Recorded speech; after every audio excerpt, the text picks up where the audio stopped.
Just going to share my screen quickly and then we start.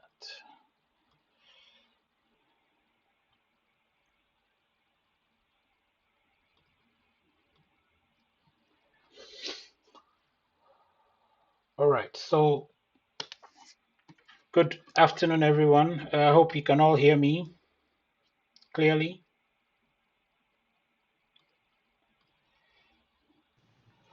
Yes, sir. All right, good.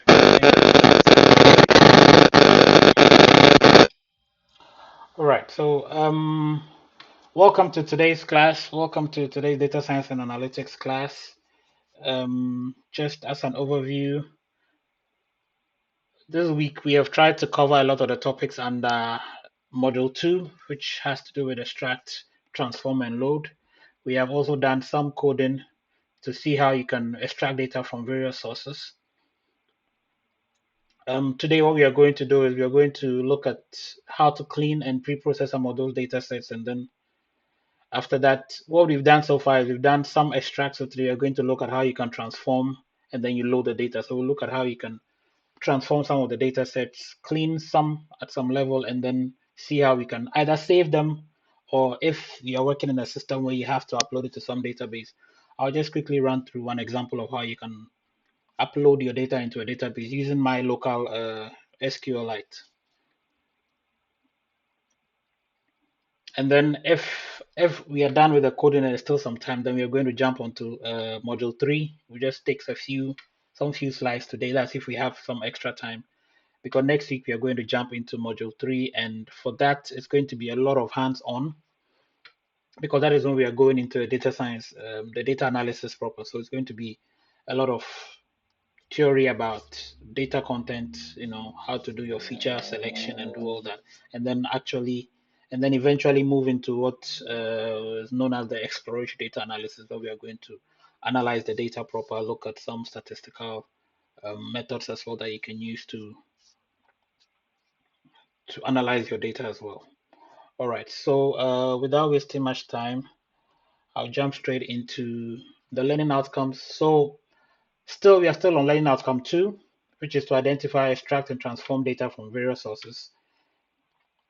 And that is what we are looking at now. And then when we move into the next module, that is when we are going to look at how you can transform the extracted data, so data from this side, from this module, how you are going to transfer them or turn them into the insights, draw some information out of the data. So today we are still on learning outcome 2. So please take note of that. So yesterday, before the class ended, we went through some slides and we looked at, so after you've extracted your data from all your sources, how then do you handle them? And with the handling, it always intertwines with either do it at the ETL stage or during the data analysis stage, you do some of them as well, because that is when you need to draw some insights from the data.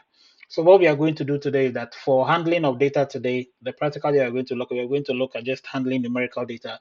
We'll do some cleaning, handling missing data or handling some inconsistencies in the data and converting data from some formats to another, or trying to clean the data, move it from one structure to a more presentable way that we can then load into our hard drives as a CSV file or JSON file, or load it into some database system. Now, when it comes to scaling data or doing the one hot encoding and all that, it all falls under data analysis. When we get to data analysis section where we start analyzing the data, that is when we are going to scale our data, and then we are going to also convert some categorical variables into dummy variables and then analyze them in real time, and then look at how the dummy variable trap and then multicollinearity and all those things come into play. Because a lot of the steps, as you can see, encoding into numerical representation is for machine learning analysis. So we can be doing that at the extract, transform, and load phase. And so some of this method or some of this data cleaning approaches or data handling approaches, usually you do them when you are then getting ready to analyze the data and then also build some modules. And I did talk about also the fact that Then after you've transformed your data, the next thing is then to load it. So that's what we'll be looking at today as well. We'll be looking at how we can then transform the data into various forms into more presentable way. Then we are going to load them into either some CSV files, or we're going to see how we can load them into a database. That's what we are going to look at. So I won't waste much time. We're going to jump straight into coding. Again, yes, yesterday I took you through how to also look at some complex, data pipelines where in case you have to develop your own pipeline or your own ETL from scratch. And I used example as to what I do at work. And so let's dive straight into coding. So today we'll go back to the JSON data that we started with the last time. We're going to um, load that JSON data. We're going to try and extract some information out of that data. We're going to transform it into a more presentable state. And then we'll actually see if we can plot the data, just visualize it a bit, because it's something I promised that you can actually, visualize the data as well. And then if the data is in the right state and the way that you want it, then you can then go ahead and store it. But usually data visualization is something you do during the data analysis stage. But in this example, we'll just look at how you can plot some interesting things that you can also do with your data once you have cleaned them. All right. So are there any questions before we move on to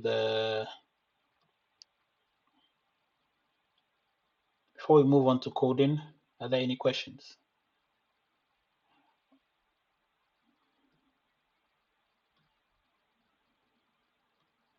Okay.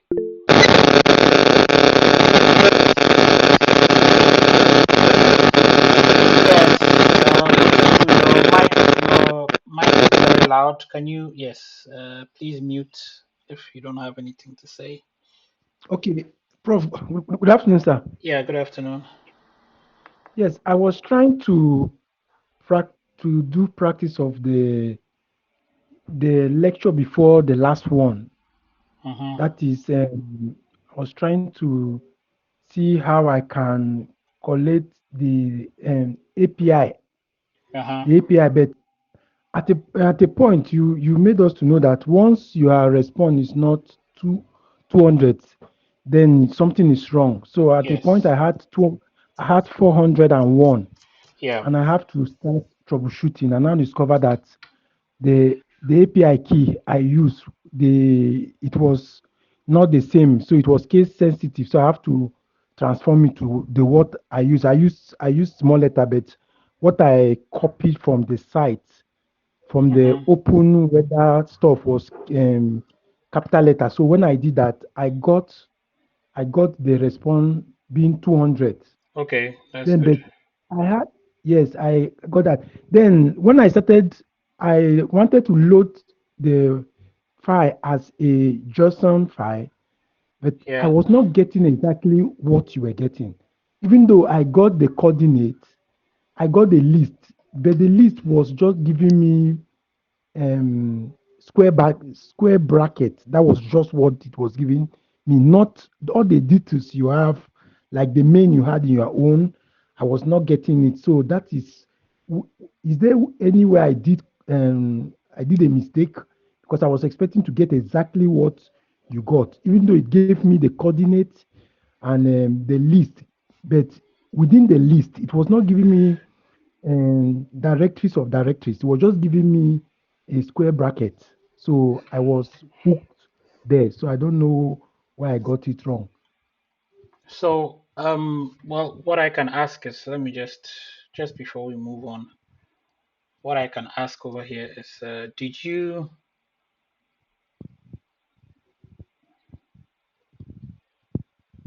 why is this thing not working? Okay. So, can you see my screen? Yes, I can see your screen. I think I've overdone this.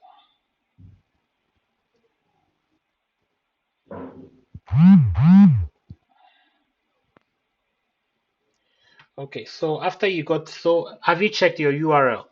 Is your URL correct? Are you also extracting the air pollution data? And have you checked if the URL you're using here is the correct one? That is one Okay, thing you need to check. yes, initially I had issue because when I put F, that is the F string, Yeah. it was not giving me what I wanted. Are you getting me? Along the line, I have to drop it. I even have to go and make research to see if my format, the way I wrote it, but I wrote it exactly as you did, though, but it was giving me an error. But this So one, that I didn't write this. I pulled this from the API website. So when you come to their yes, website, you just added F. You added F. yes, I added F and then I replaced some of the things in there. So they had the lat, long, start, end, and then the API key. Then I put the F there so that I can replace these values with my own values in Python. Yes, I did exactly the same, and it was not giving me. I don't know. It was not giving me the All output right. I Okay. needed. Well, in order not to delay today's class, we'll just leave that. Okay. Maybe after today's session, we can look at it and then understand. Okay, no problem. Thank you, Yeah. sir. All right. Okay. Any other question?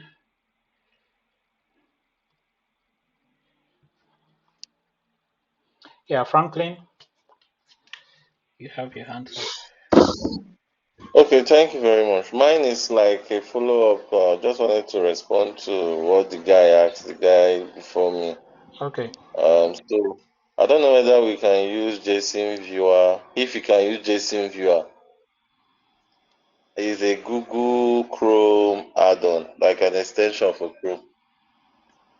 Yeah, well, they can do that, but then sometimes I think the issue here is JSON Viewer. Yes, they can install that and use that, but then for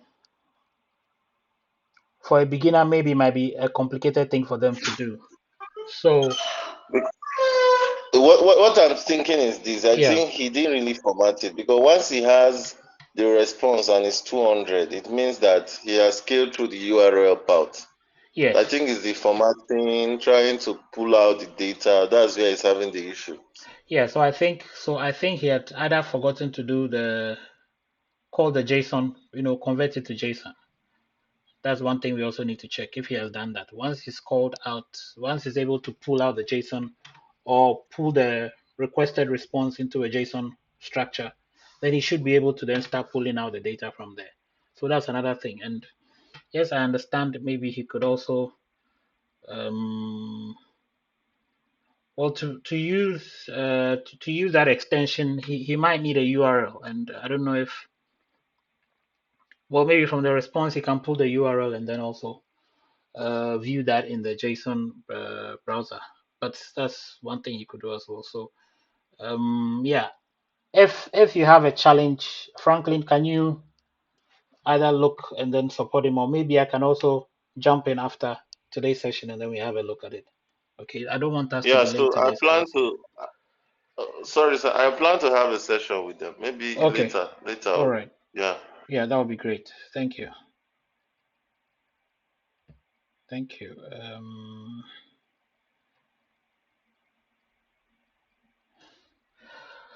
All right, so today's session, we are just going to do some few things. So first of all, we are going to load our JSON, the city list.json file that we loaded yesterday. We're going to load it again today.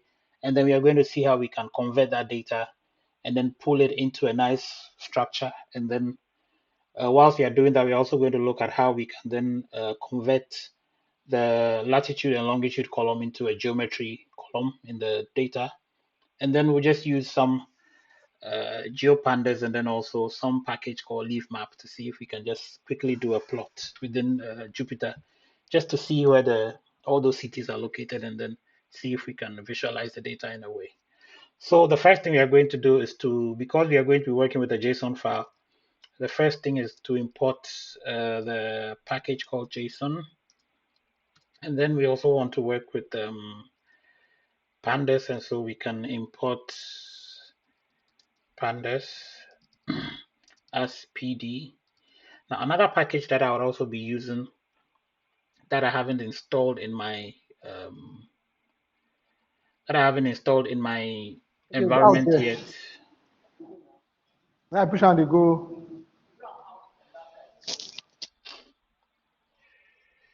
That I haven't installed in my environment yet is GeoPandas and then also LeafMap. So this is, so for those of you who've not heard of GeoPandas before, this is GeoPandas. It's also an open source estimate geospatial data in Python easier. So it just behaves like pandas, but then it has the geospatial component to it that allows you to plot, latitude and longitude, so you can see where data is actually located, as if you are working with spatial data or geospatial data. So what we are going to do is just quickly install it. It's out.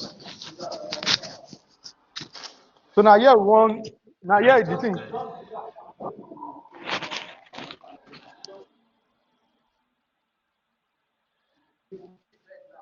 Okay. Okay.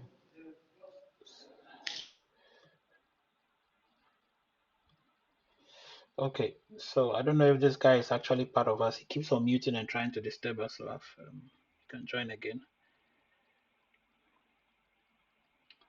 All right, so sorry about that interruption. So what we are going to do is we're just going to install this package, and when you go to getting started, so what I'll do is I'll quickly just share this link in the chat. So for those of you who are interested in exploring GeoPandas, you can explore that. And so what we are going to do is we're going to run this conda install,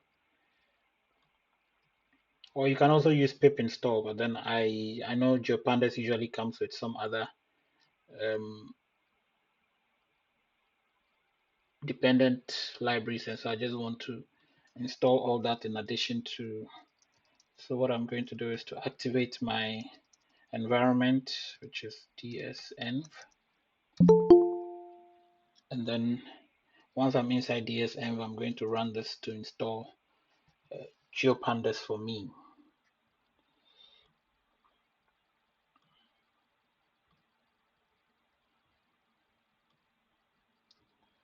All right, so while we wait for it to run, another package we'll be using today to visualize our geo data is another package called LeafMap. LeafMap, for those of you who are familiar with JavaScript or familiar with web mapping, there's one popular JavaScript framework over there for plotting, spatial data or plotting maps in your browser, which is called Leaflet. And someone has actually written a Python wrapper around the Leaflet, and they've made it available in Python. And so that's another package that we'll also be using today. So we're going to install that as well. For that, I'm just, let me just use the conda version of it as well. And so I would also share this library with the class so that people who want to explore can also explore it. I think what I shared was can go to the home page and then share. It's a very, very powerful library for those who are interested in plotting geospatial data and also visualizing data. It's a very powerful library that you can use for that. So we are going to be using that today as well. So I'm going to copy the installation code. Hopefully my first installation has finished. Well, it's not finished yet, but while we wait for the installation, yes, we're going to be working with that. And so the next thing we're going to do is we're going to say with open, and then we're going to open our GeoJSON file, which is called current CT. I can press tab if the file is in the folder. So it's in the same folder where my notebook is. So I can just press tab and then get the full name so I don't have to type everything. Open this as file, and then I can say data JSON dot load, and then I'll bring in the file. All right, hopefully I have run this already. And so when I run this, it should also load that data. So what we are going to do, we are going to write some very, it's just basically going to be a lot of the things that we've been learning, but then we're just going to put everything together now. Someone is saying they can't see my slide. You may have to change the view of your, well, I can always stop and share again so that,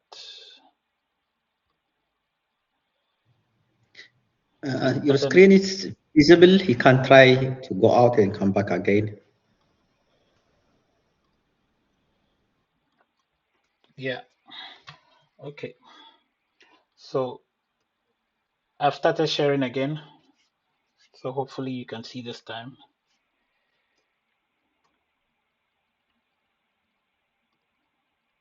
Is it better now?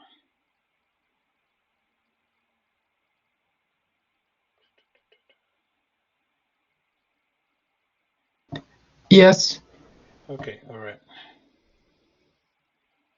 Okay, we're using a Jupyter Lab today.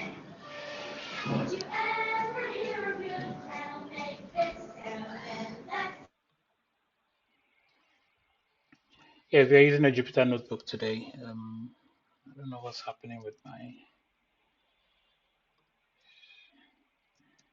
computer, but then,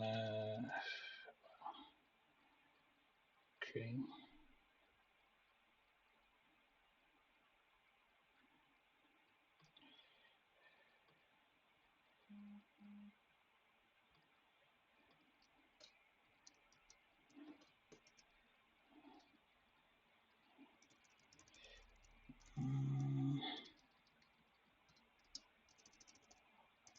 Oh, what's happening?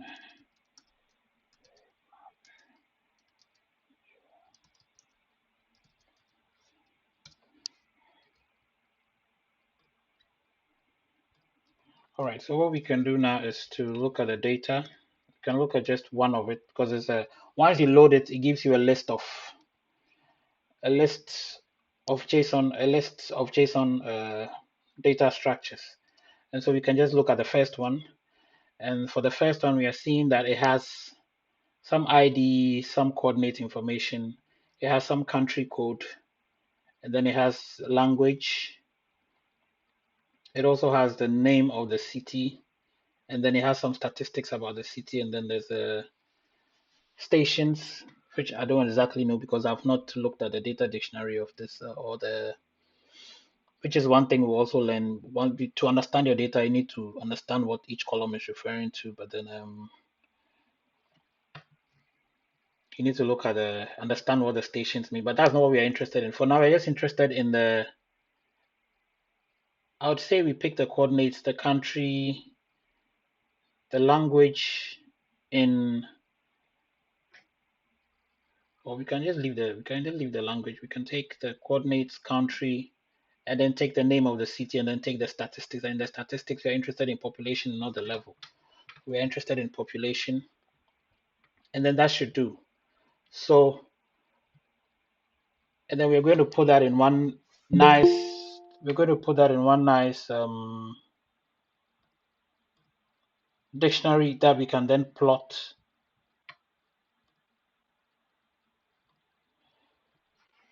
that we can then convert into a nice data frame. When we look at the keys here, you see that the keys over here are ID, quad. Yes, so we can say we want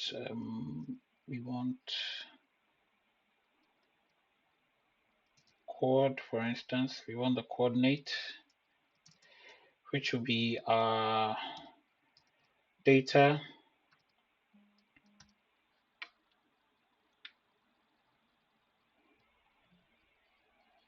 data 0, and then that will be, we're interested in the chord.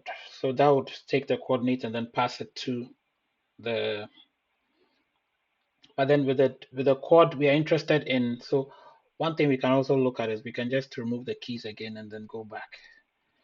So, but then in the quad, we are interested in the latitude and the longitude. And so what we need to do is find a way to pull those out. So ideally, what we'll do is instead of just saying quad, we can just say lat, and then we'll say quad, and then inside quad. So the quad is another dictionary, and in that dictionary there are two keys in there again, lon and lat, and so we'll just pass the lat. We'll just pass the lat key again here, and then for the lon, would also do the same thing. So data. Right now we are just dealing with the first one, and then we are just taking the quad again, and then but this time we are picking the key inside that, which is called lon. And so once we do this, and if we do lat and then we do lon, it should print those values out for us. So you can see we've been able to extract that from the first item in the list of items in the JSON file structure. All right. So the other things we are interested in is we're also interested in the country. So we can say country, and then for that we just take the data again, and then this time we are interested in the country. We also said we are interested in the stats, but in the stats we are interested in the population and not the other level at which they are, or the level at which they were collecting the stats from. But then we are interested in just the population. So what we are going to do, we just say we want we just call population pop, and then we would say the same data again. We are interested in the first one, and then we are first of all interested in the key called stat, which is,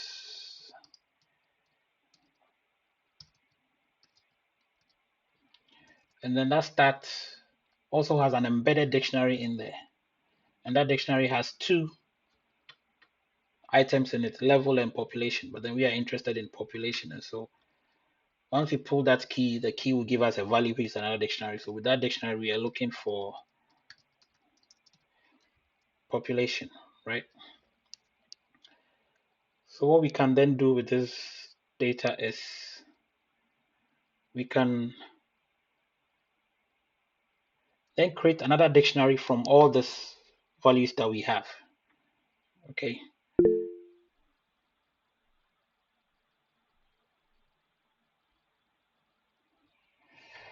Okay.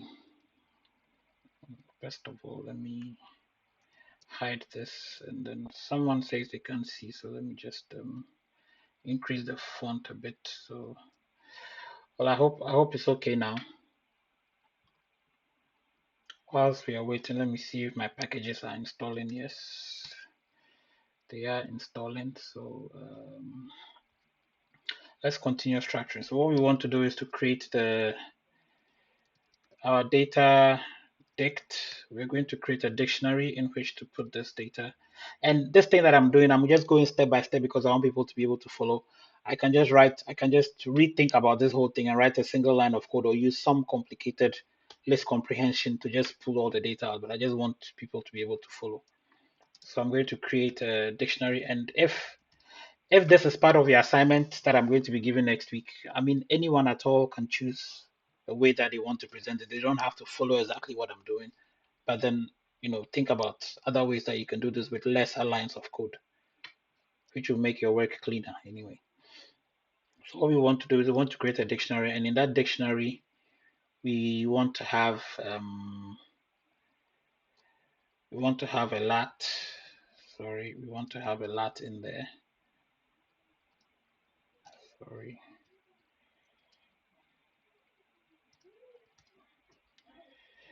And then that lat, we want it to have a list of values in there.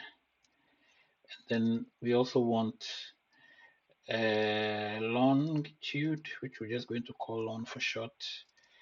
We want to have a list of values in there as well. And then we're going to have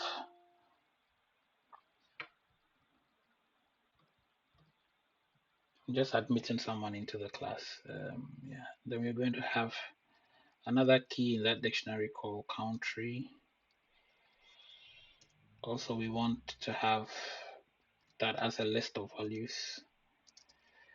And then we'll have population,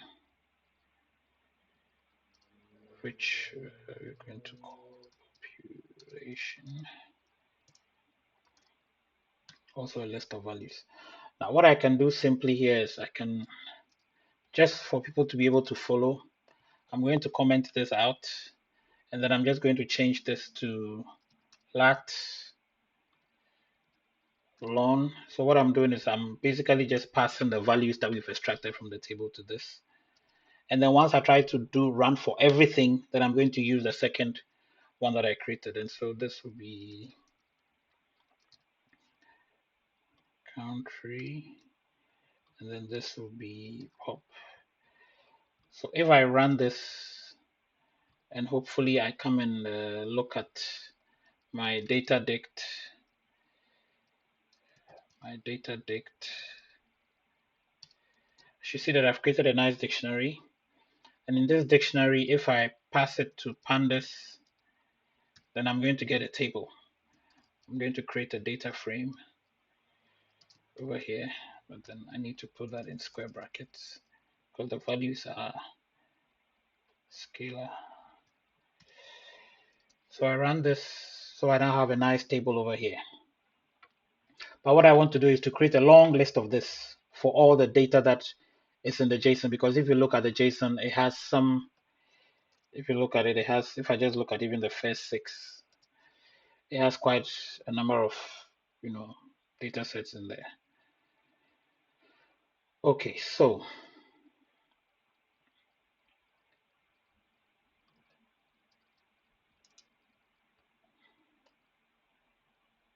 to do this and make sure we get everything, then we would have to run everything as a for loop, right? So I'll just copy everything over here again.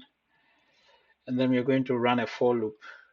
And then for each loop, we're going to store the extracted data as a data frame that we are going to then append to some list. And so what I'll do over here is I'm going to take this out, so I can comment this out.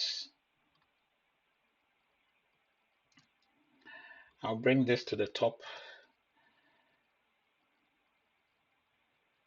And well, yeah,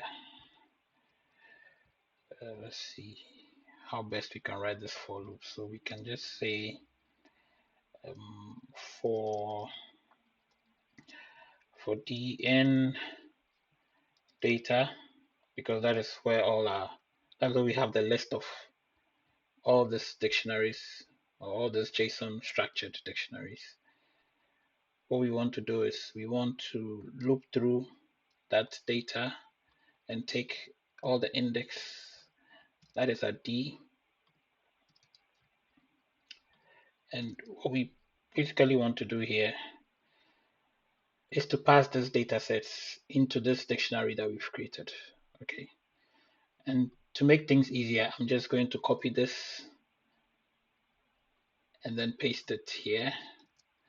And then instead of, what I'm going to do is I'm going to just call the key in the dictionary. So I want to pass this to the lat key.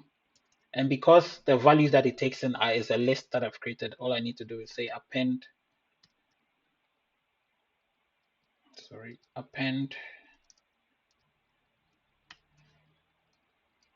this data to that list in there. And then I just have to do the same for all. And so to be lazy, sometimes all I do is I copy this, I click here, press my control key, and then I have multiple insertion points. But then it's a wrong move that I've just done because they all know the same length. But I can do that again. Multiple insertion points. Paste this. Open and close the bracket. Do dot and then do append. So I'm just using my control key to make sure that I can repeat the code so I don't have to do it so many times.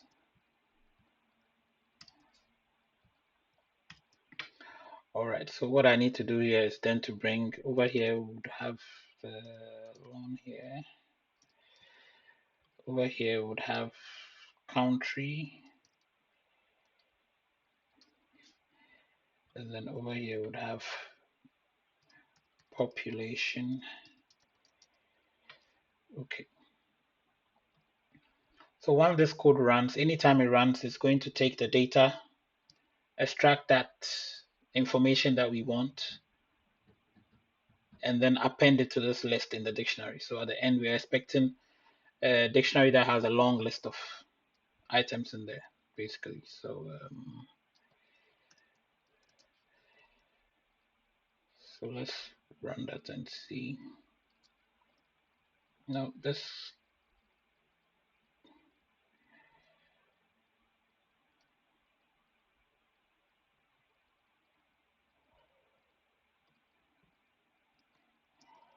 So the mistake I made over here is that so we just have to do the length of this. We just have to create a list of values. So I could also do enumerate.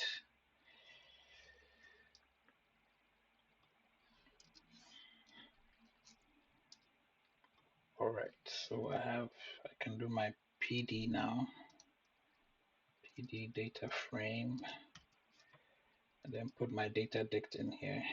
Hopefully yeah, so now I have everything nicely created. So I have my lat long for all these countries. But one thing I didn't pull was the name of the city.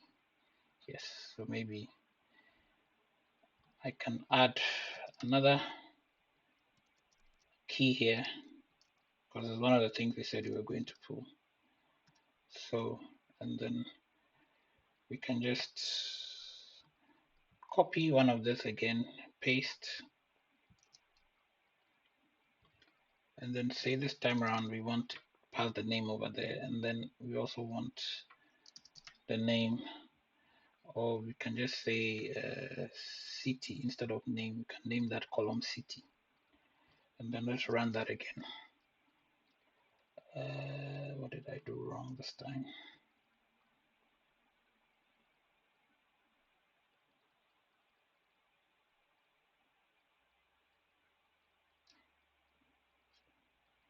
Yeah, sorry, I named it name here and I was referring to here city. So yeah, so once that is done, now I have, yes, we have all the cities over here. So we can then pass this to a variable called citydf. Okay, so we've created that variable nicely. So what we've done basically is to read a JSON file, extracted the information that we need, and then we've stored that into a nice data frame. So we have our citydf.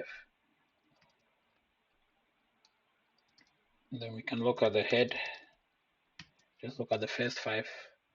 So that is it, we have it nicely created.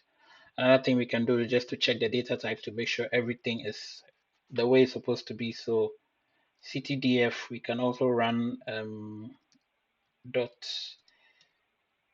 info on there, and then it should give us the information for each column. So this one is a float as expected. This one's are objects, which are text, as you can see. And then the last one here, population, is also a float. So it's in the right format the way we want it. So what we want to do now is to see if we can convert this lat long into a geometry column. Okay, and then once we do that, we see if we can plot it and see where all the cities are located, and then we can see if we can get all this data as well associated with all the locations. So to do that, I said we're going to use GeoPandas, and I was installing my packages over here. Hopefully everything is done installing. And so I have, let me see. Yes, I have GeoPandas installed, and then I have my leaf map also installed. Yes, I have leaf map. So I have my leaf map installed, I have GeoPandas installed. And so what I can do is I can then import those packages, import GeoPandas. It's also just like Pandas, just that it allows you to bring in geometry or spatial data as GPD. So this is GeoPD and Pandas is just PD. I just call it that way. You can call it any way you want. And then also I'm going to import leaf map. I'll just leave it as it is. Okay, so once everything is well done, what I have to do now is to convert my data frame into a GeoPandas data frame, because the GeoPandas is it's a different thing on its own. It's taking a while to, yeah, okay, it's done. And so I'm going to create a variable here called geodf. Yeah, geodf is fine. And then I'm going to say gpd, and this time around I'm going to create a geodata frame. So remember when we're creating for pandas, just the regular data frame that has no geo coordinates, we just use data frame. But in pandas, you say geodata frame.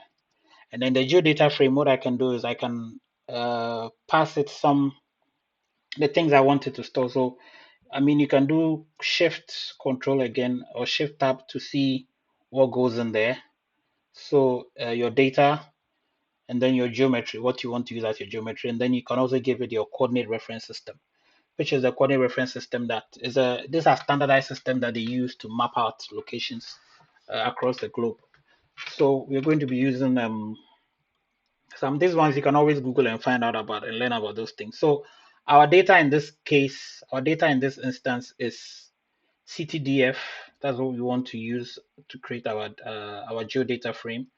So data is equal to CT_DF, and then the geometry that we want to use is within CTDF. The geometry we want to use is based on this latitude and longitude columns, and so we are going to pass those columns to the geodata frame. That it should create a geodata frame, but then use the latitude and longitude column to create a geometry column in geodata frame, so that we can then use that to analyze our spatial data. So our geometry is going to be, how do I pull this in? Usually we can use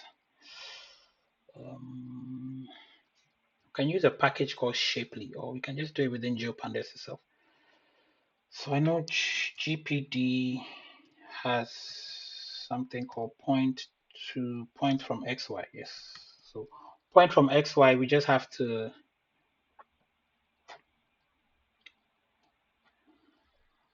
point from XY, and so we just have to say our CTDF, pass it our CTDF, the column for the longitude, which is lon. You can do it .lon, or for those, I don't want to confuse anyone, so I follow the standard square bracket lon. That's the column we want to give as the longitude for the geometry, and then also want to take CT_DF, and then we also want to take the lat.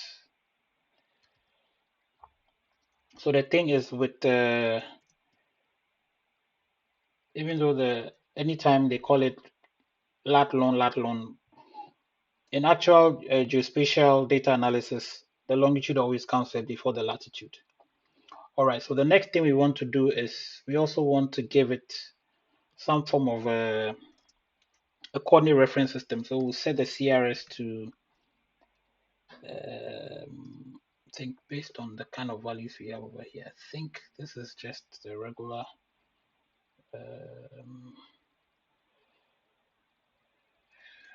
just set this to the EPSG. For this one, you don't have to know this, but then just follow as I type. It's a whole thing that you have to learn on your own, understand what coordinate reference systems are. But we're just going to pass that because that is what it's going to use to decode.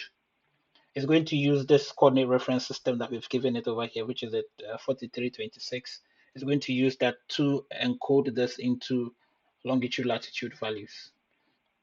So hopefully if everything that we've run is okay and we run this cell, it should create a geodata frame for us.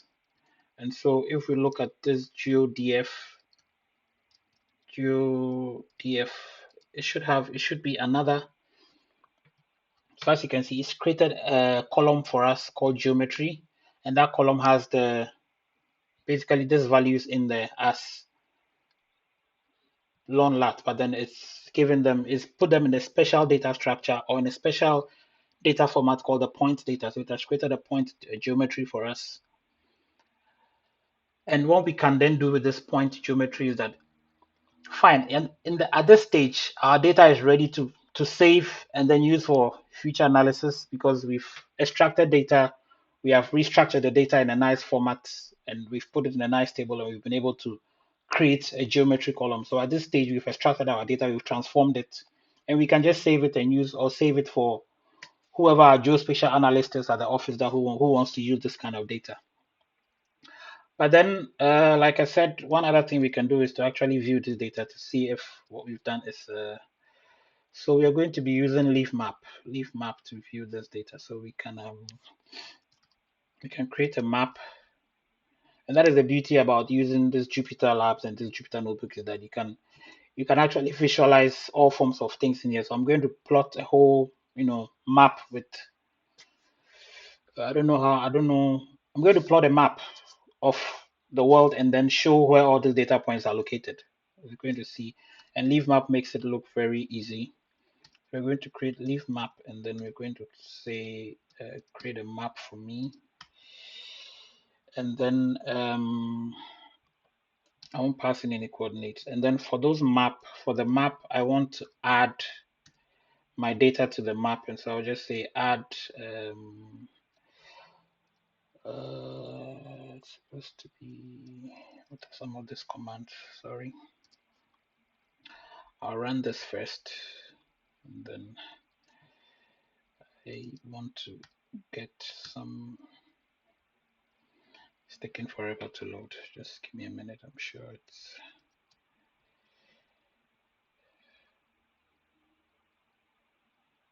okay. It's loaded. So I think I'm using this new software to do the recording whilst the session is going on. I think it takes up a lot of memory, so it's making my system run a bit slow. But yeah, so we have add, and I just wanted to see what the add options are for geodata frame. So add GDF, yes. So add GDF.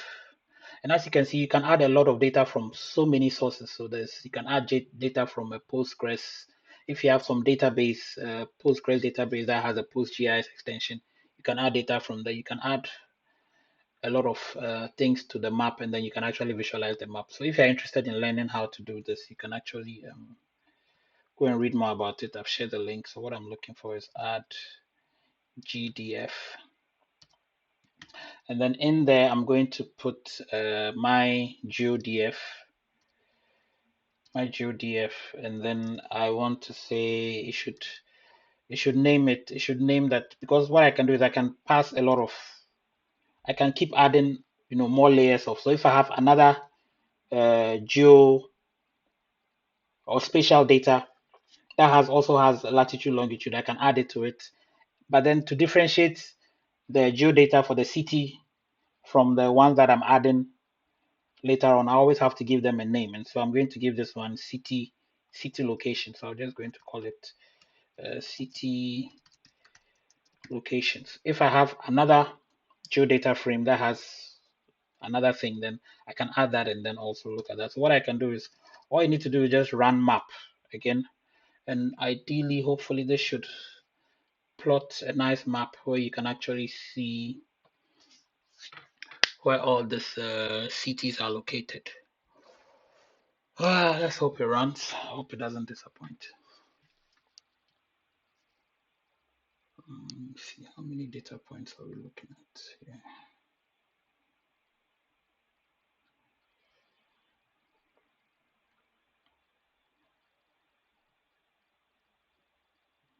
Oh, there's some. There's some JavaScript error. Yep.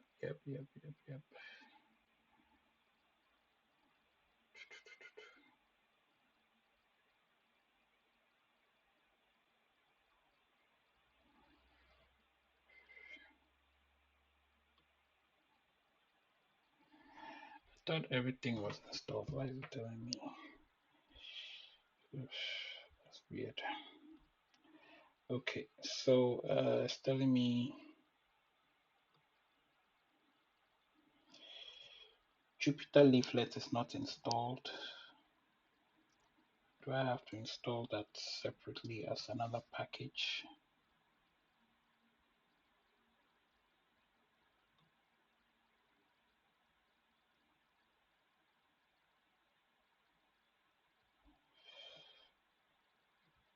Okay, let me just see if I can do pip install IPyLeaflet.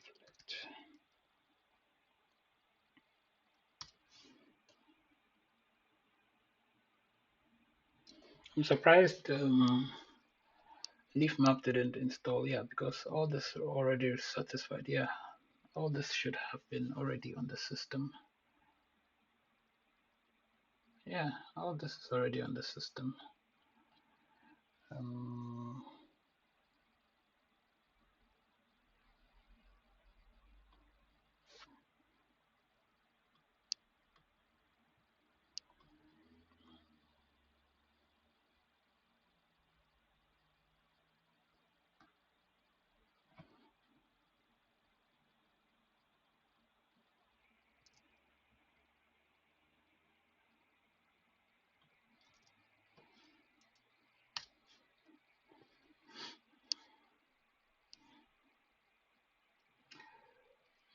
These are some of the challenges when it comes to doing some of these things. But then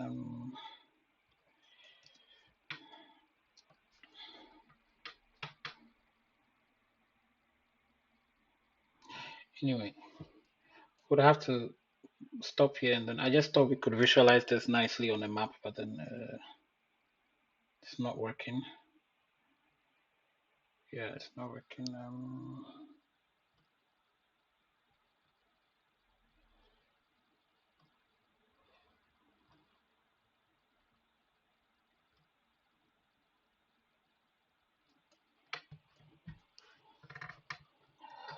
So is our leaf map?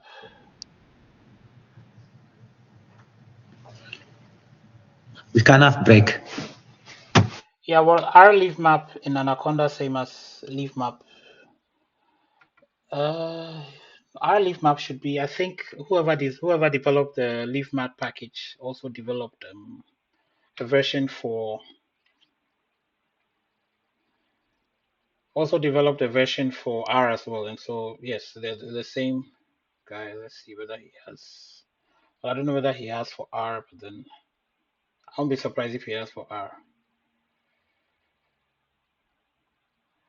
Anyway, so there's an issue with the Jupyter Lab. I think there's something I have to install, but then what we can then move on from here is that after you have then created your data, maybe we could try again. We could also try it in VS Code and see if it runs. Okay, but the leaf map for R, can we install it on? Because I can see it on my Anaconda. No. R, like I said, is another programming language on its own. So unless maybe you are Okay. installing an R, yes. No. Okay. Yeah. Unless maybe you are installing R, then you can use it. Otherwise, let's try and see if we can do the same thing in.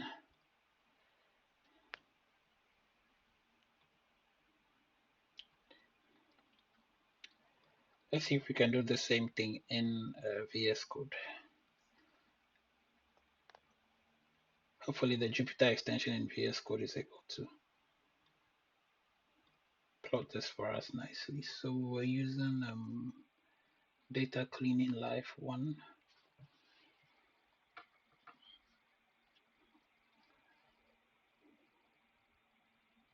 Yeah, sometimes some of these things happen when you're doing a demo. Sometimes there are certain extensions or things if not installed very well, and so you just need to make sure you get everything properly installed on your system, and then it's able to work well.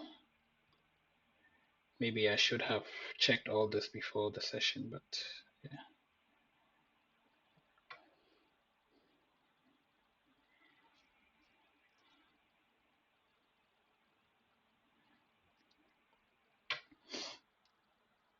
Um,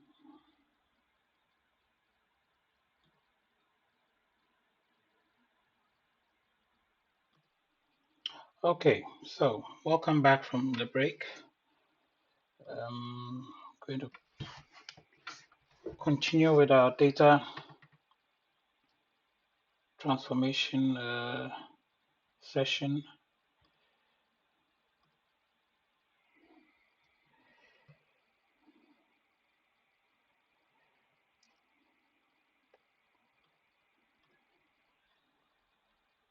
I hope you can all see my screen.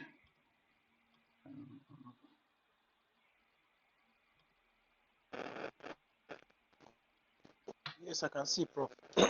All right, thank you.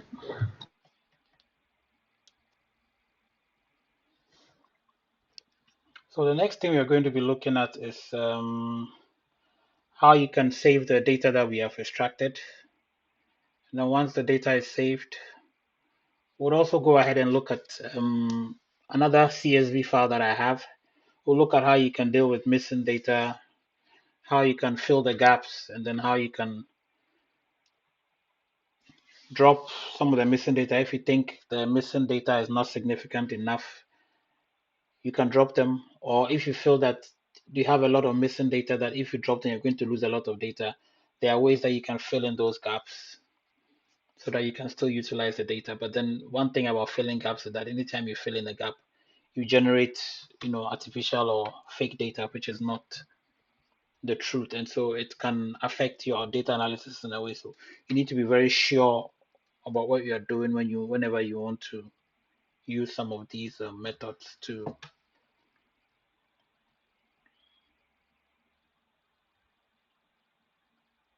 fill in the gaps. All right. Oh, why is this thing frozen again?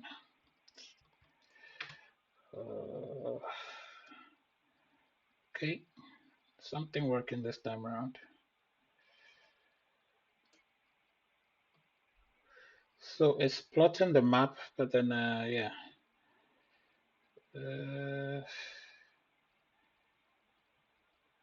Yeah, as you can see, it's trying to plot the map and it's trying to plot the points on the map. Basically, that's all I wanted to show you, but then I don't know why it's taking forever. Yeah, yeah, there's just something fundamentally wrong with my system this afternoon, but then I have to fix it. I have to fix it eventually. Come on.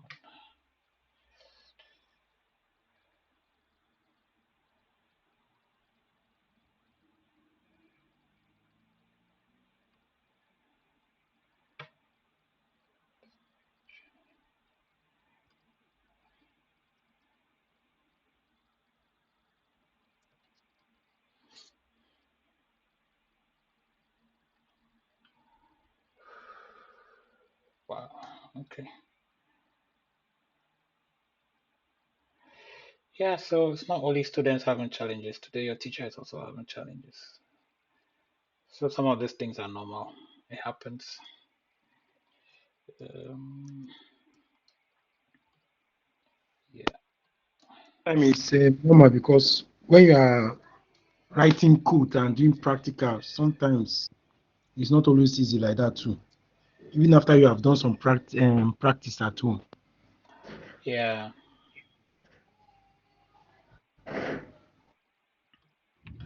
This So is one of the usually reasons why AI cannot take over our jobs.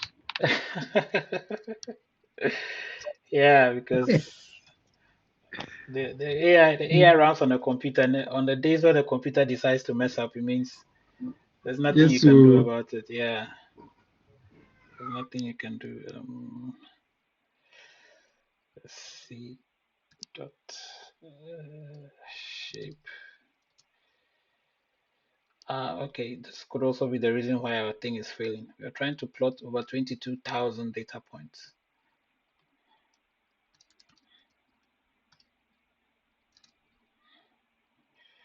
So let's just take the first, maybe 300, and then everything else.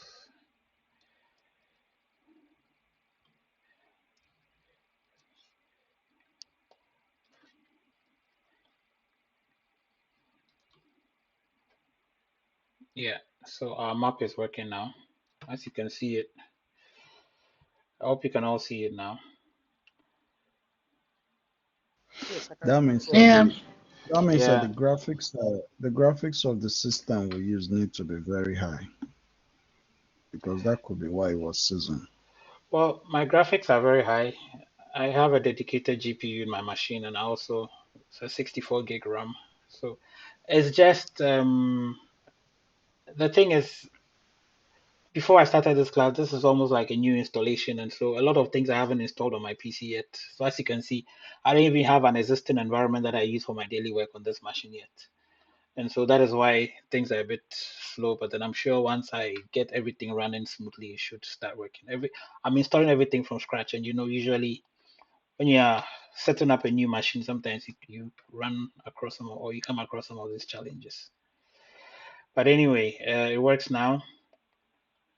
You can zoom in to see where all these data sets are located. It's interesting. I don't know why it's using this funny base map, but then yeah. Um, so that's what I wanted to show you basically, that you can actually plot your data nicely on a map.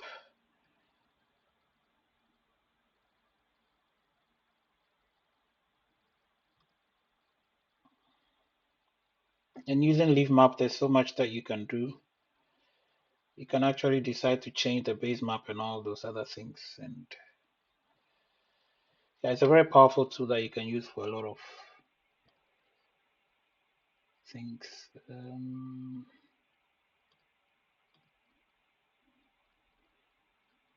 Yeah, anyway.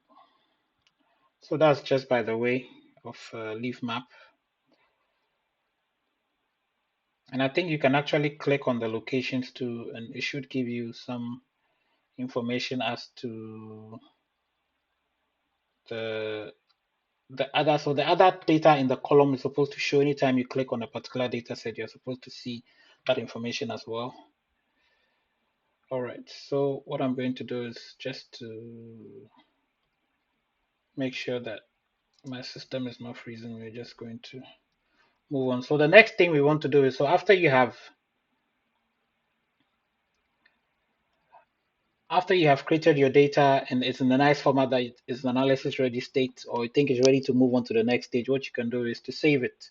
So one thing I can do right now is to say to underscore CSV, for instance, to save this as a CSV file. And then I just have to give it a name. My city underscore data dot CSV.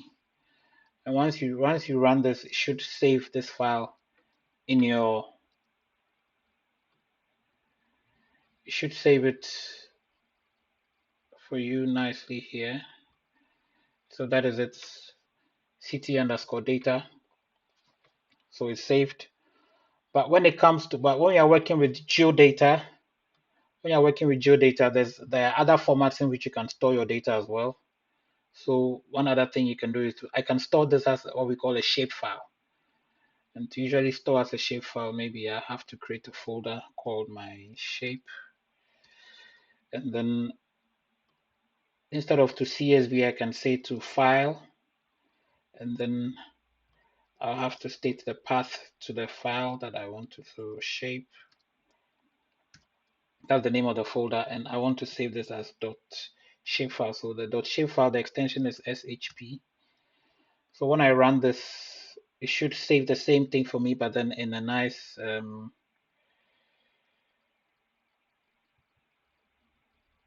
shapefile format that I can then think well, it's still saving.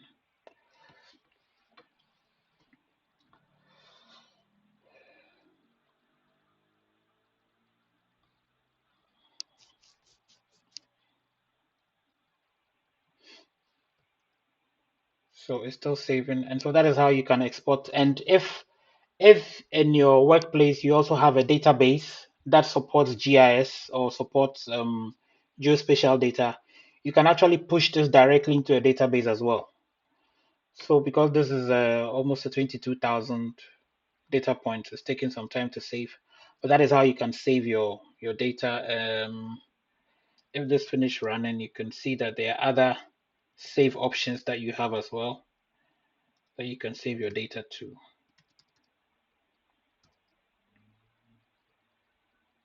Yeah, this is taking, so you can also save it to PostGIS as well. I think you can do it to PostGIS,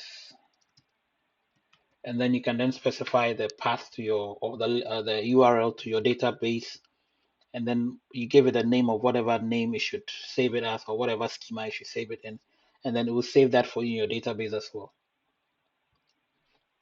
Okay, so I think it's nicely done now. So you see, it saves it here as a shapefile, and for those of you who are familiar with GIS, this is a shapefile that you can then visualize on any GIS tool or any GIS software that you have running on your system. All right, so moving on to the next phase, which is trying to then clean the data. Moving on to data cleaning, what we are going to be doing here is we're going to refer to our air quality data. So when I extracted the air quality data recently, what I did was to save it as a CSV inside my folder here. So I have this CSV here called air quality underscore Accra. So I saved it for a particular location. So I used the Accra lat-long. So what I want to do is read that into pandas. So PD data, sorry, we are reading, not creating a data frame. So we're going to read this into CSV, and we are going to pass that as a string, the path to the file. And so it's air quality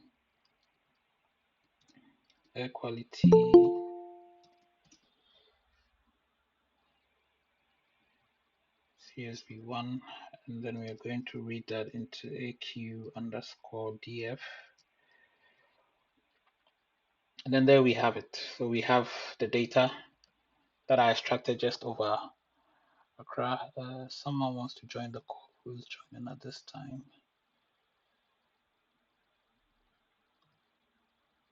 Okay, all right. So yes, we have the data. Now, the first thing we want to do when we have such data is that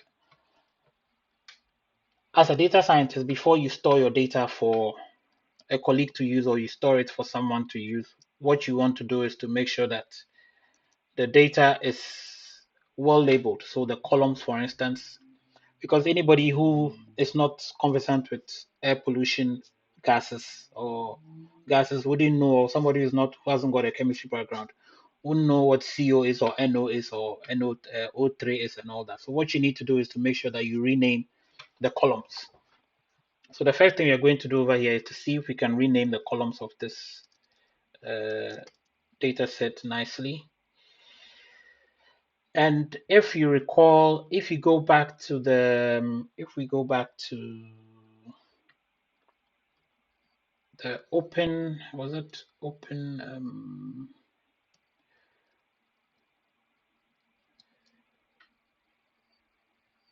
What were we using? Was it open weather? Yeah, open weather map. If you go back to open weather map website, we go to the API. We're just going to get the names of the columns. So in your Your data description, we're looking for air pollution data over here. Yes, air pollution. You go to the API doc.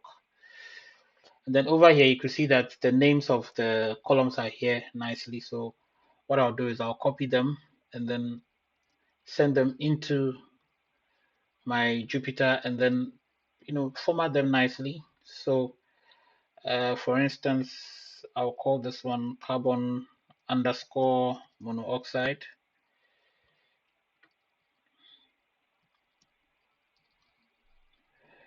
The next one is just NO. I'll call that one nitrogen monoxide. This one is nitrogen dioxide. The one thing I'm not doing is that I have to pass all these things as a string. Okay. And it has to be in the same, you need to make sure you arrange them the same way that the column names are arranged over here. Otherwise, it might not work.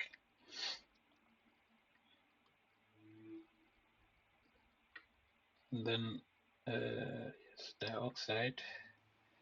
Sorry, I didn't understand that. That Yeah, you have to so arrange them. yeah, you have to Is arrange the it column name. So the column name that you're going to pass to your table, you need to make sure that it's arranged in the same way as your columns are arranged in the table. So this first name here must align with CO. The second one here must align with the NO because that's what you're trying to name it. If you don't do that, then Oh, okay. you might mess up the Okay, naming of the columns. You understand? okay, I Yeah. got it.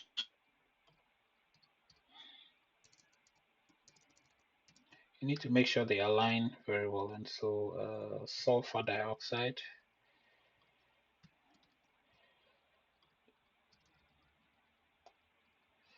And then there's NH3 as well. But then before the NH3, there are the particulates. So there's a PM. So all we are going to do is to bring the particulate,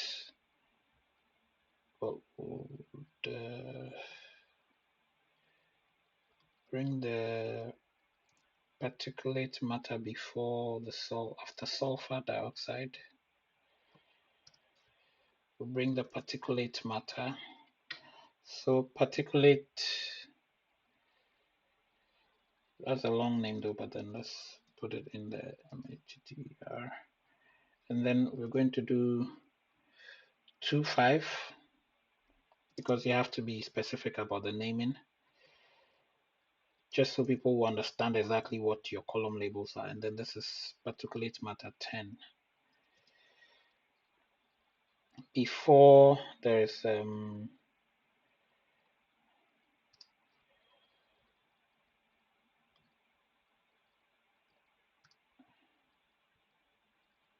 before ammonia comes, the other column names you're going to leave them as they are, but then we can also change them. We can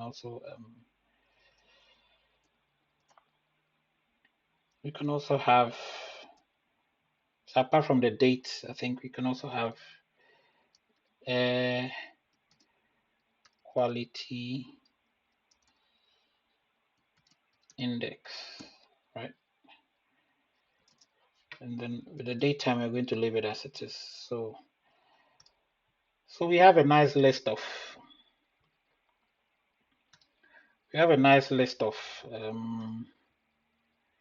column names over here that we've created. If the list is looking too long, because it's a list, we can always drop them so that it forms a nice long list of names. So it doesn't fill your cell too much. So we can drop them. So far, there's a comma after each, and there's a square bracket at the end of it. It will still work as a list in your cell. And so we can call this one calls, for instance. All right, so what we want to do is to rename this to that. And ideally, what you want to do is, so the way to rename files in Pandas is to use the rename command. So you call the table and then you say you want to rename it. So I'll run this first of all. Again, coming back to what we've learned from Python, we have to do some work over here. So let's see. So what we need to do is our data frame is called AQDF, and we want to rename it. We want to do some renaming, but then the rename we want to do, we want to apply to the columns, right? So we want to apply the renaming to columns, and so what we need to do is what we need to do over here now is to say columns, but then the columns takes a dictionary. Okay, so columns, is that the name of the, yes, it's columns. Columns takes a dictionary. So what we need to do is to first of all create a dictionary, and the dictionary should be the old name mapped to the new name, old name mapped to the new name. And because we've put them in that order, what I can do is you can actually get the AQDF. You can just do columns. You can call the columns method on that, and it will show you the list of all the columns in your data frame. And we are interested in just the first to the last part one. So we don't want to change the data. We want the datetime to remain. And so we can say columns, and then we can say everything up to -1. So that should give us a list all the way up to AQI. And then, Sorry. What yes. what about the COLS on line 26? Yes, we are going to use it. So we are getting there. Okay. So the COLS is the new name that we are going to assign. But then this column, like I was saying, to rename these columns, we need to pass a dictionary. So what I want to do now is to create a dictionary of this and that. So this will be a key, this will be the value. This will be the key, this will be the value. That is what I want to do now. So then what I'll do is to quickly create, I'll create a dictionary called call map or a column map. And as a data scientist, these are your jobs. And so you can do C-N. So C will be the existing column, N will be the new one we want to give it. And then for C, N, we're going to use something we saw in Python class, zip. So we're going to zip the calls.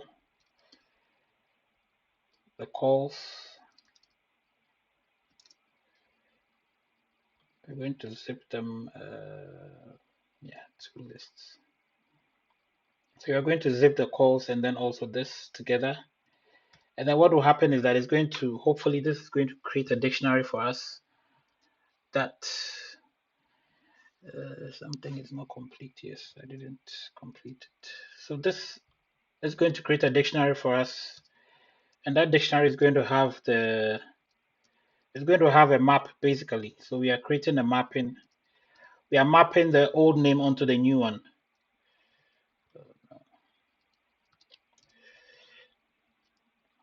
No, we've done, so it's good I checked. So what I've done is I've done the wrong thing. I was supposed to be mapping the old name onto the new name, but the way I've arranged my list here is not right. So I have to remove this and come and put the new names here so that in maps, or I could have just changed the arrangement of this CN over here, but then just to make sure I follow the right thing, I do the right thing.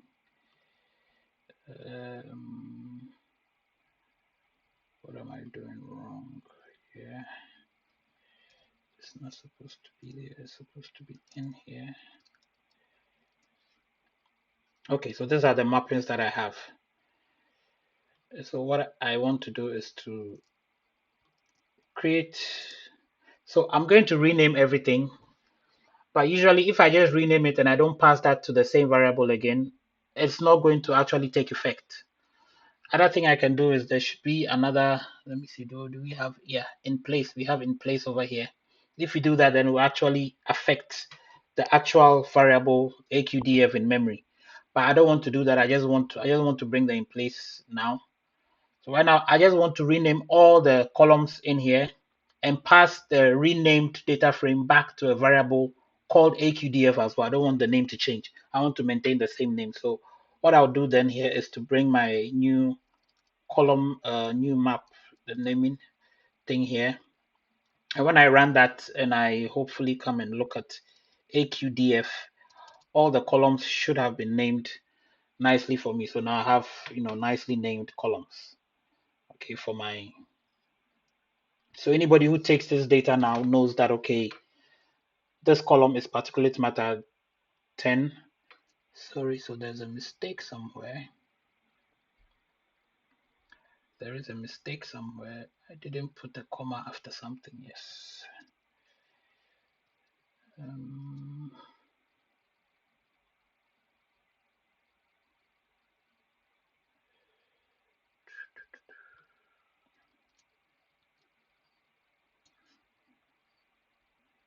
Yeah. Let's see.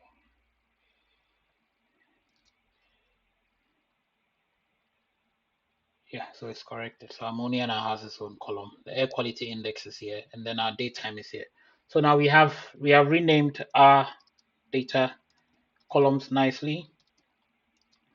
Now the next thing before we store it, the next thing we want to do is, if you look carefully at the date time, this date time is in seconds, and this is Unix time, and it's calculated the seconds right from 20, January 2023 up to the time that I ended. So I had to convert time to seconds. And so what I need to do is convert this date time to a more sensible format that people will understand. So that is another step.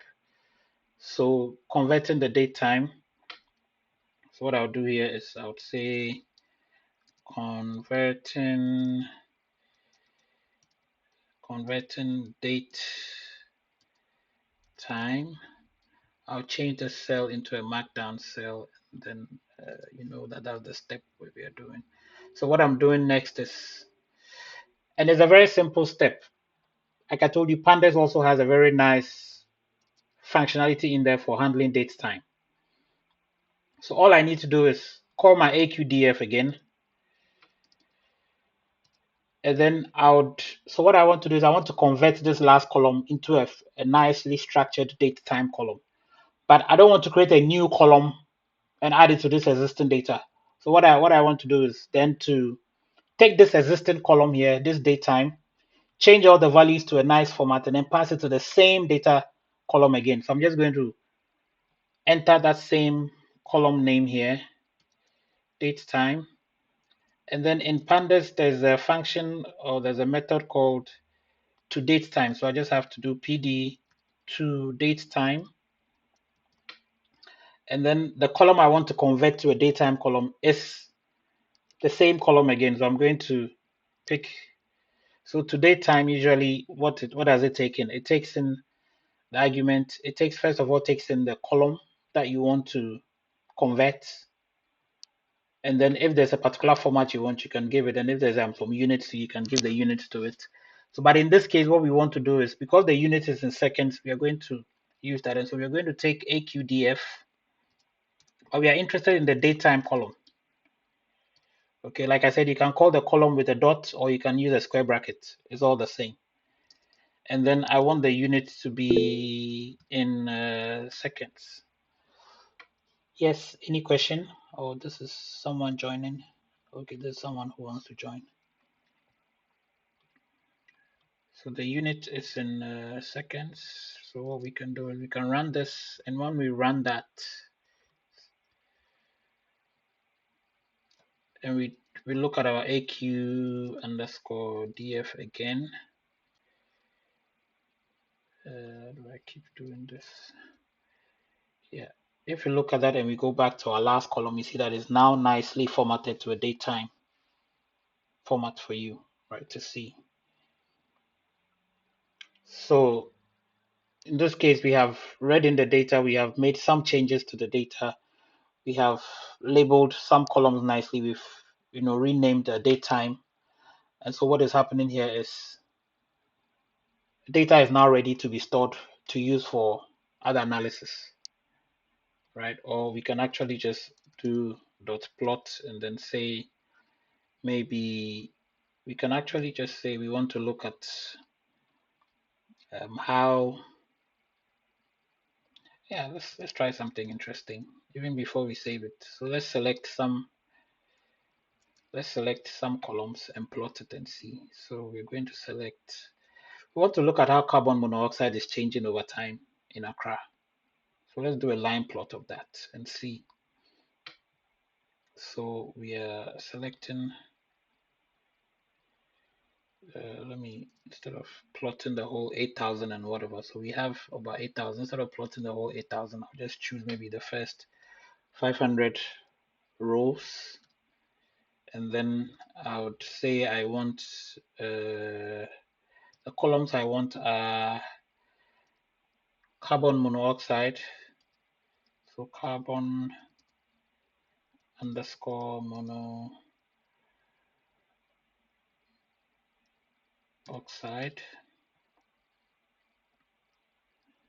And then I also want date time.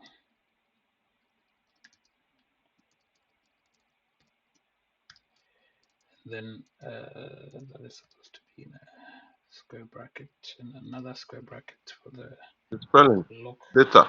Date. Yeah, sorry, date time. And then I want my x-axis to be date time.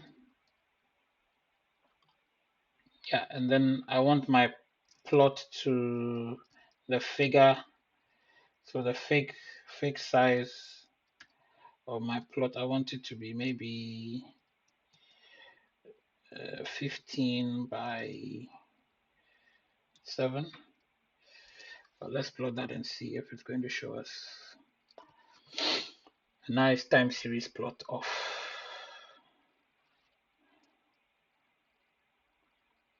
Yeah, so as you can see, we have a nice time series plot of carbon monoxide and how it's changing over time. And the first 500 that I chose is just for the month of January, actually, because I think it's, if you look at the data and you look at the time, if you look at the time, let's go back here and look at the time. I think it records data at AQDF.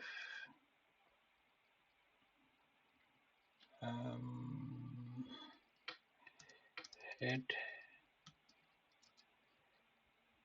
AQDF head. So this is 12. So I think every hour. Yeah, every hour it records the data every hour, and so just the hourly data for the month of, just for some few data for maybe 21 days or so in,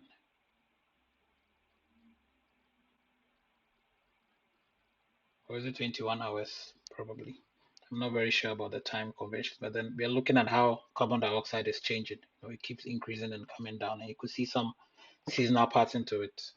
And so these are some of the things we'll be looking at when we move on to the data analysis section, where we can plot and actually look at what is happening.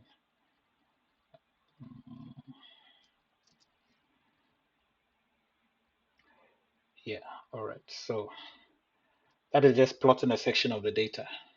So once that is done, now what we can then do is also just like we did with the, no, we are not done yet. So the next thing is we're going to clean. But before we clean, now that we've labeled our data nicely, we can actually do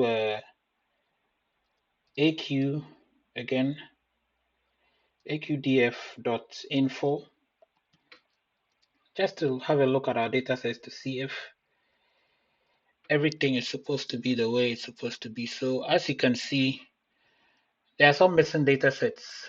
So the entire data set is supposed to be 8664, but some of them are not recording that same amount. So some of them, so that means some of the columns have a lot of missing data.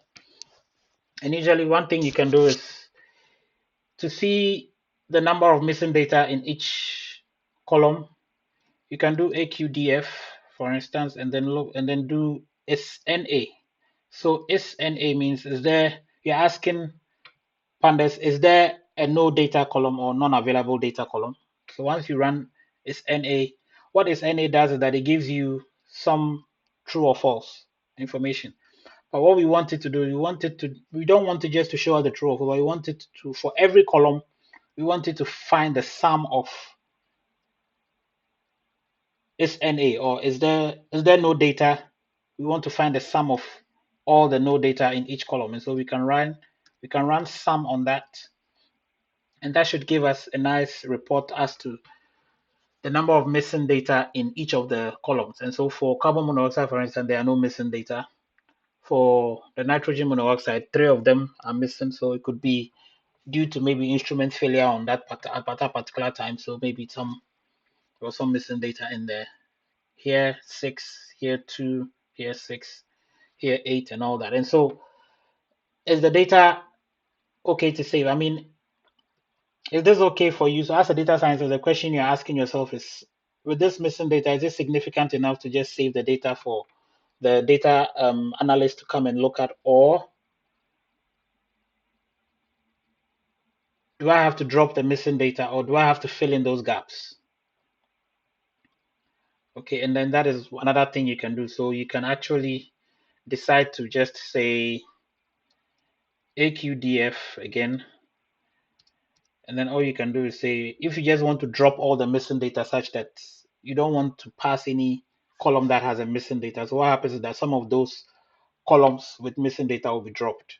So all you need to say is drop NA, and then once you run this, so drop NA also takes in some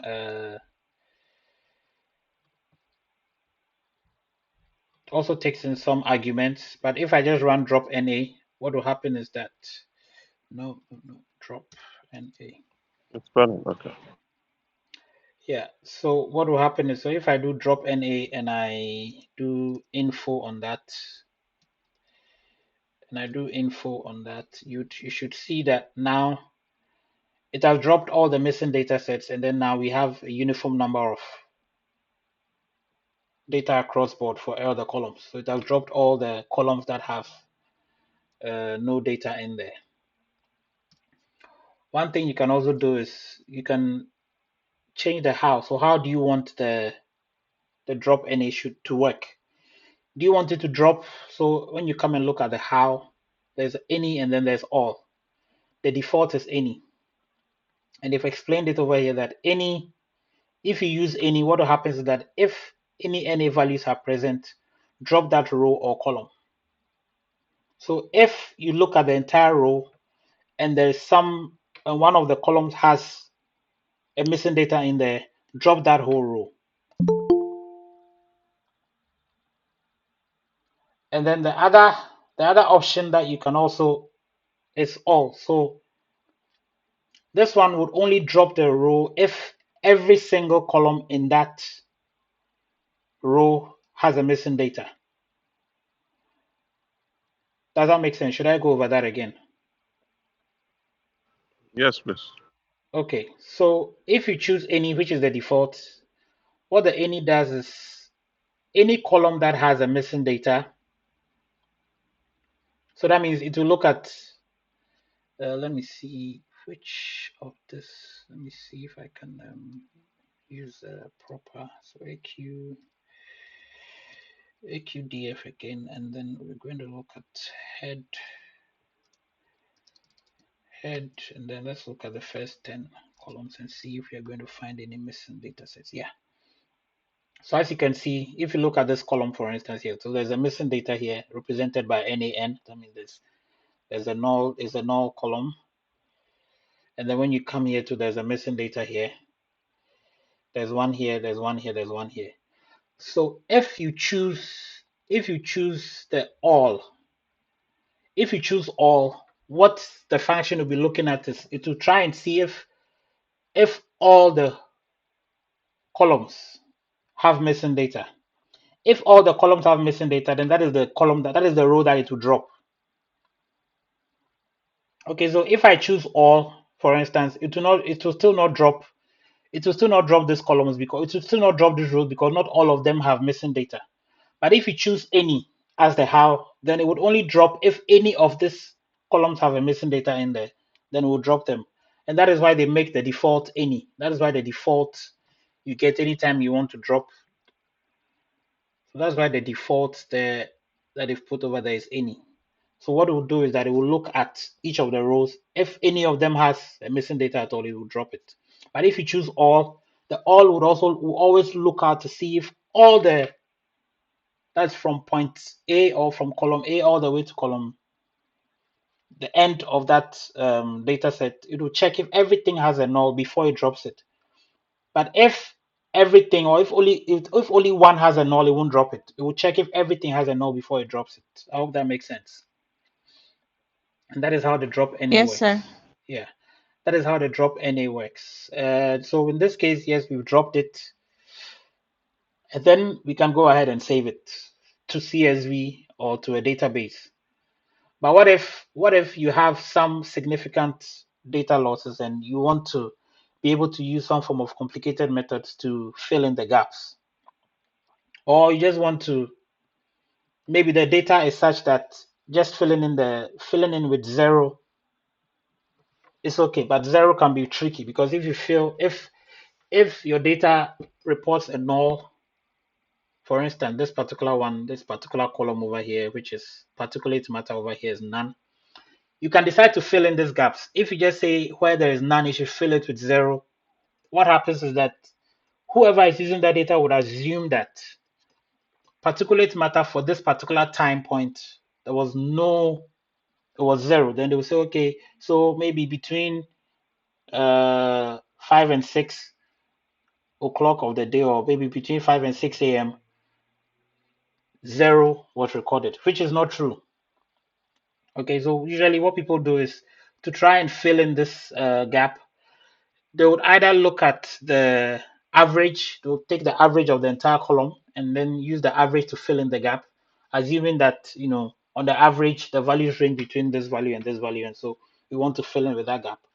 Or you do what we call interpolation, where you look at the values before and the values after, and then use some form of a regression or use some form of a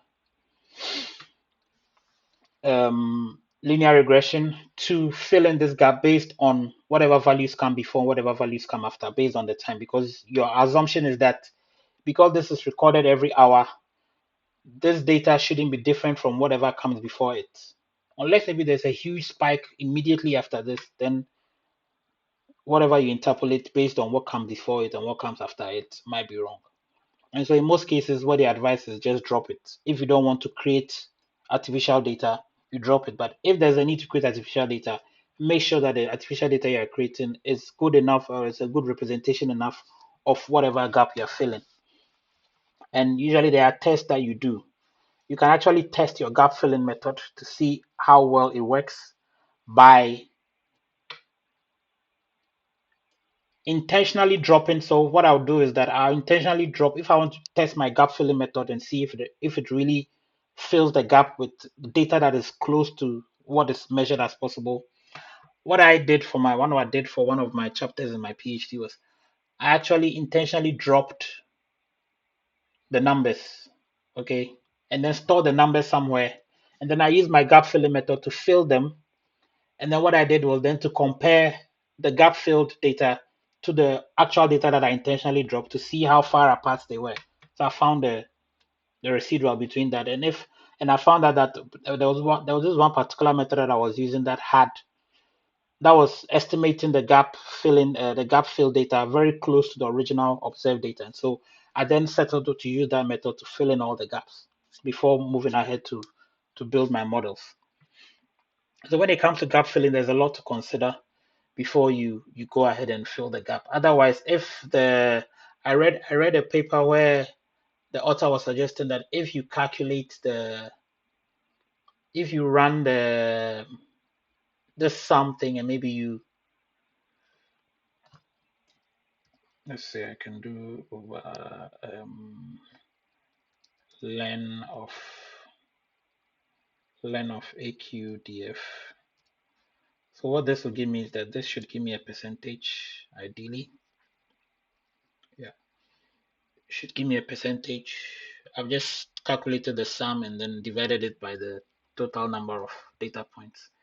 So if you do something like this and whatever you are getting is, so as you can see, compared to the total number of data points, the data losses over here, the nuns are very insignificant. And so you can just drop them. But then if they are very significant, then you need to find a way to fill in the gap, because if you drop all that, you're going to lose a lot of that data.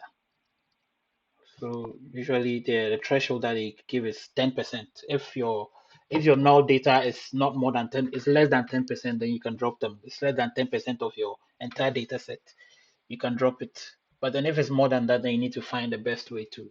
There was a paper, if you read other papers, they also have different threshold that they've set. But then one of the papers I read, the author was suggesting 10%. Anyway, so that is it about filling the gaps. And so usually what you can do is, for filling the gaps, it's very easy.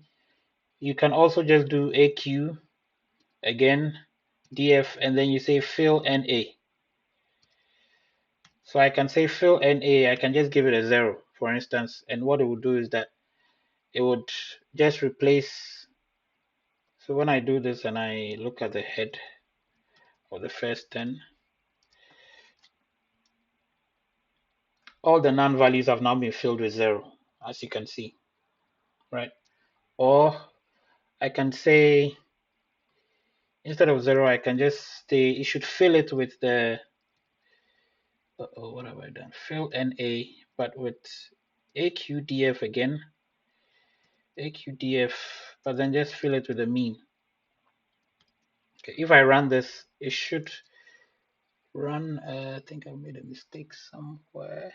I need to clear this thing so that I get my, yeah. If I run this and I check my head again just to see where, I don't know if this time I can identify where my nuns were, but then you could see that for some of them it will just calculate the average of all the rows and then use that to fill in the gap. Basically, that's what I've asked it to do.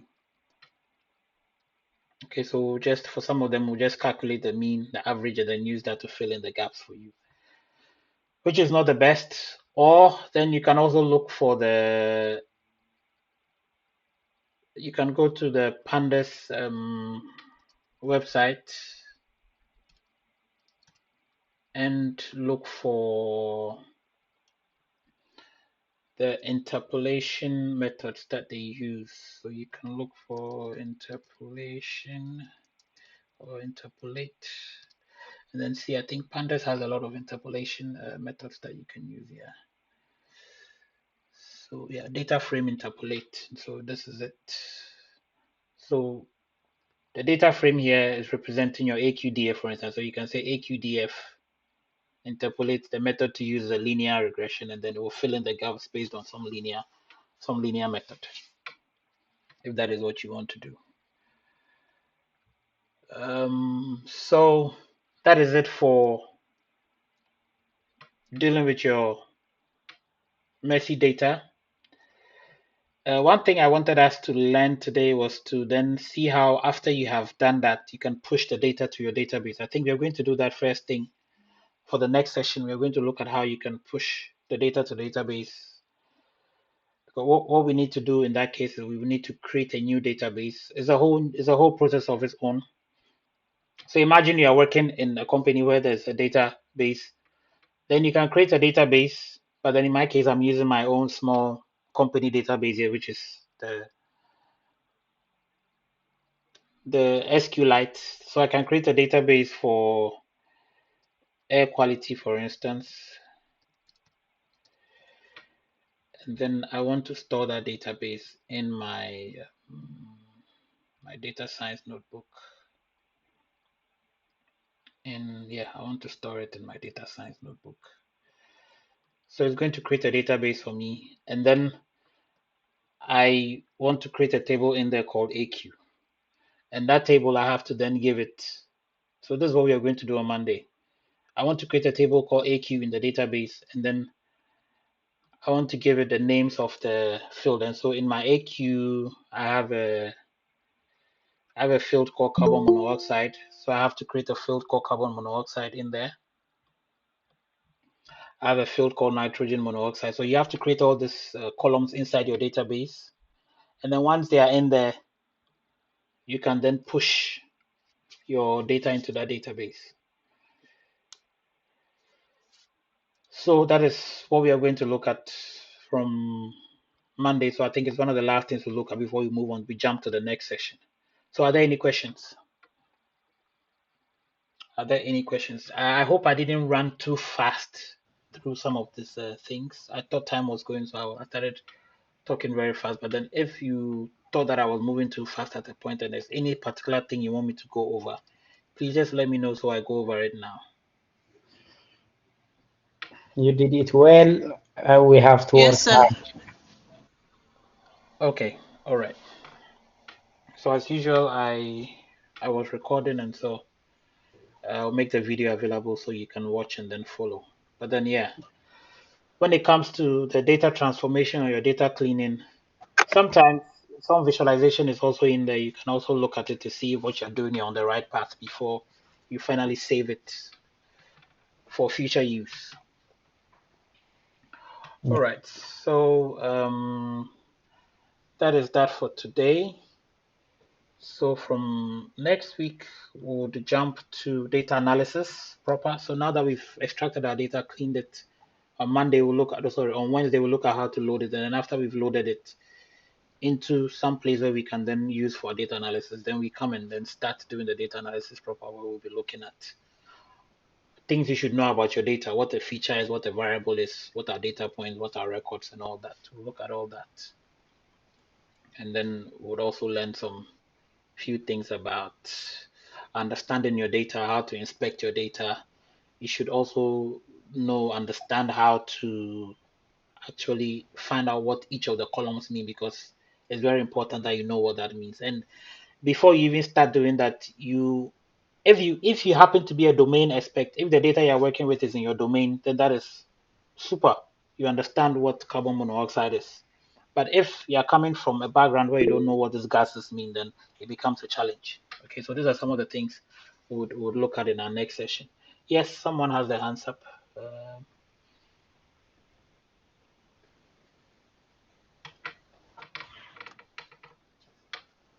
Yes, is it Wogeni or sorry if I'm not Yes, yes, pronouncing the name doctor. well. Yes, yes, Yeah, you can say again, yes. yeah, Would you please share the code for all this? yes. I'll Uh, share the code immediately after the class. I'll share the code. yeah, doctor, I don't mean the video, but the code itself, maybe by collab or Yes, I will share the video. So, well, one thing maybe I should take you through is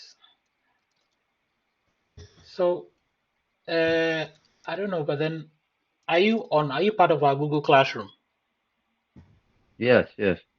Yes, and so after each session, I do share the code. So, today I just wanted to test and see what students see whenever they join my class, and so I actually joined the class myself using my personal email, and this is what you should see. And so I made an announcement, and that announcement that I put over here, I put the video for last week, for the last session yesterday, put the PDF, and then also put the notebook over here. This is the code. So you can actually download it and work with it as well. Okay.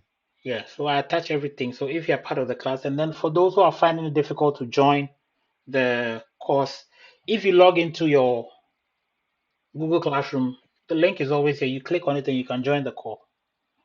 Okay, so I have this today's session. Before I started, I had to help somebody who was finding it difficult to join. I don't even need to be sharing this link again, because anytime you come to your Google Classroom, you should be able to join just by clicking this. And then one last announcement before we go. I'm sure all of you have now received your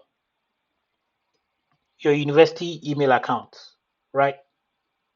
Yes, we did. We did. Yes. If you haven't, just send me an email and let me know. Or if you're having a challenge logging in, just let me know. And after today's session, what I'm going to do is that after today's session, I'm going to take everyone off the Google Classroom, and then everybody will have to join. Everybody will have to join using their university email, because we are going to close from the head of the unit or from the head of the university. We are supposed to not open our Google space to the public, and so I'm going to close it. and only people with a university account to be able to access the classroom. Okay, now it's open to public, so anybody at all can just join the classroom, but that is not what's supposed to be. You don't want just anyone to join it because you are paying for this. And so after today, I'm going to take everyone's personal email off the classroom, and then you'd have to sign in with your rejoin again with your. I'm going to invite all of you again with the Osiri email address. And so you should all make sure you're able to log into your Osiri email address and you join the class. And then from next week, that's what we are going to be using to actually join the meetings as well. So please take note of that. Okay, so please make sure you activate your accounts so that when I invite you, you're able to join the class. Yes, Abbas, you have a question? Yes, sir. Sir, about the new Siri email. Yeah. I was trying to log in to the class using the email, but it was telling me to use a code. So I don't know what the code we have to use to join the Google Classroom. Yeah, so I have to share the code with you. So if I'll have to share the code with you. I think I have it somewhere here.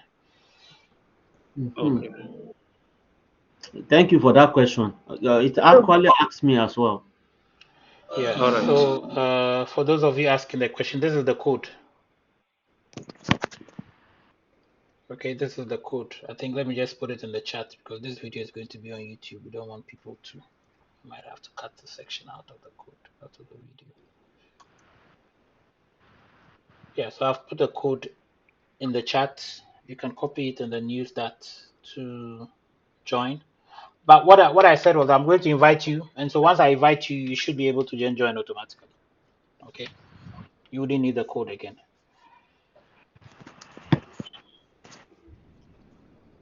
All right.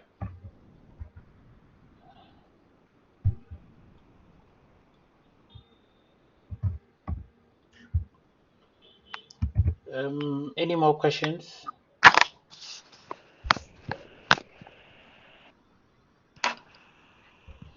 Someone Prof, said they good didn't evening. get. Yeah. Good evening.